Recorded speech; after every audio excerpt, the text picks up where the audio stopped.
খরস্রোতা নদীতে ইঞ্জিন ছাড়াই চলে এসব নৌযান। কর্ণফুলী নদীর তীরে প্রতিনিয়ত এভাবেই দাঁড়িয়ে থাকে শত শত ভারী পণ্য পরিবহনকারী মালবাহী নৌযান। এখানে অধিক ভারী মাল এগুলি বহন করা হয়। তবে এর নেই নিজস্ব কোনো ইঞ্জিন, আর চালানোর জন্য প্রয়োজন হয় অন্য নৌযান। এ ধরনের নৌযানের পেছনে একটি ইঞ্জিন থাকলেও এটি ব্যবহৃত হয় শুধুমাত্র নোঙর ওঠানামার জন্য, অর্থাৎ নোঙর ওঠানামার জন্য একটি ইঞ্জিন ব্যতীত বিশাল এই নৌযানে নেই কোনো ইঞ্জিন। এগুলো আবার অন্যের সাহায্যে চালায়, যেমন একটা আলাদা টাগবোট বা ফিশিং ট্রলার এগুলো নিয়ে চালিত হয়, নিজের সাহায্যে চলতে পারে না। এই একটি সাধারণ বার্জ আকার অনুযায়ী 1500 টন পর্যন্ত মালামাল বহন করতে পারে। 300 টন, 500 টন বা 700 টন ওই একটা টনেজ ক্যাপাসিটি থাকে। ওই ভারী মালগুলো ট্রাকে দিতে পারে না, বুঝছেন। এগুলা এই যে দাম বাজে দিয়ে ওই নদী পথে নিয়ে আর কি খরচ কম হয়। কর্ণফুলী চট্টগ্রামের কর্ণফুলী নদীর তীরে তেমনি একটি বার্জে সারেং মোহাম্মদ শাহাবুদ্দিন দীর্ঘ 8 বছর ধরে কাজ করছেন। জীবনের প্রায় 24 বছরই কেটেছে দেশের বিভিন্ন সাগর নদীতে। এই যে মেরিন জগতে আসছি যে প্রায়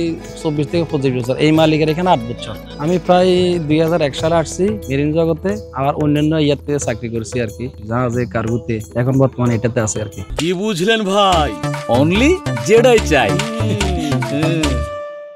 জীবনের দীর্ঘ এ সময় তিনি পার করেছেন নদী সমুদ্রে নানা ঝড় বাদল এবং প্রতিকূলতার মধ্য দিয়ে। নদী এবং সাগরের নানা দুর্যোগে নিজ দায়িত্বে থাকা বার্জ নিয়ে সমুদ্রে মোকাবেলা করেন সেই দুর্যোগ পরিস্থিতি। যে কোনো দুর্যোগে শাহাবুদ্দিনের ভরসা বার্জের পেছনে থাকা ভারী অ্যাঙ্কর বা নোঙর। চাকরি জীবন তো এখানে বাড়ি করার মতো, তো এই 4 মাস, 3 মাস, 5 মাস এরপর মনে ছুটি নিয়ে থাকি, যাই আর কি বাড়িতে। এই যে আমাদের এই গত 2023 সালে আর কি ভোলা থেকে আসতে সরকারি একবার পড়ি, অনেক তুফান খাইছে। ওখানে তো ভিডিও করার মতো কিছু ছিল না, আমরা অনেক জড়কবড়ে পড়ছি। তার মতো আরো অনেকের জীবনী কেটেছে এই কর্ম করে। আর তারা বলেন এসব মালামাল বহনে টন হিসেবে নয়, মাসিক 5 থেকে 6 লাখ টাকা দরে ভাড়া দেওয়া হয় বার্জ। আমাদের তো টনেজ হিসেবে ভাড়া দেয় না, আমাদেরকে মাসিক হিসেবে ভাড়া দেয়, বুঝছেন। মাসিক মোটামুটি 6 লক্ষ টাকা, 5 লক্ষ টাকা। পণ্য পরিবহনে সহজ হওয়ায় বর্তমানে এ ধরনের বার্জ সমুদ্র বন্দরগুলোয় বহুল পরিমাণে ব্যবহৃত হচ্ছে।